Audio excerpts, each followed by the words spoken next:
Proseguendo la lavorazione sono arrivata ad avere un girocollo di 60 cm di diametro per 17 cm di altezza. Il filato è praticamente terminato e dunque io mi appresto a fare gli ultimi punti sul giro e a chiudere la lavorazione, cosa che vi mostrerò. Dunque io faccio gli ultimi punti per finire il filato e poi lentamente passiamo alla fine del filato.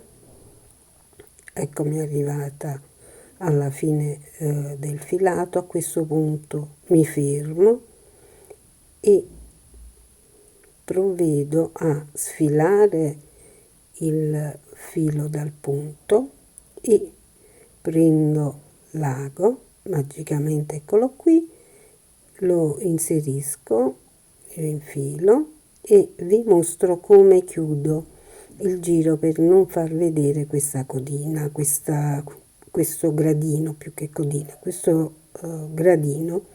Ecco che inserisco l'ago nel punto successivo, proprio nell'asola, in mezzo al centro delle asole, e poi passando dall'altro lato, non lo chiamerò rovescio perché scoprirete tra poco che non è un rovescio, passando dall'altro lato nascondo il filo nella lavorazione.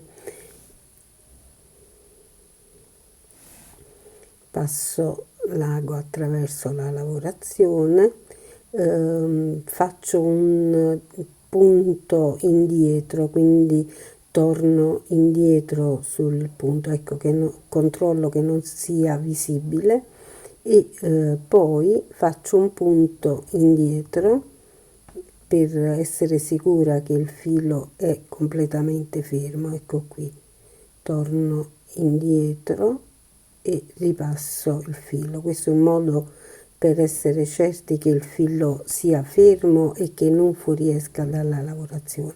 A questo punto mi sento abbastanza sicura e taglio. Come vedete non è assolutamente visibile, è completato, è molto elegante. Io lo vedo bene indossato sui jeans, su un cappotto blu, ma attenzione, ecco che vi svelo la possibilità del doppio indosso, cioè anche la parte retro è indossabile come un dritto, perché ha una doppia lavorazione, di qua la lavorazione orizzontale, dall'altro lato invece è verticale, quindi possiamo scegliere di indossarle in un modo o nell'altro, così come il nostro gusto ci dice. Io vi invito all'iscrizione al canale, ad attivare la campanella, mettermi un like e vi saluto. Ciao!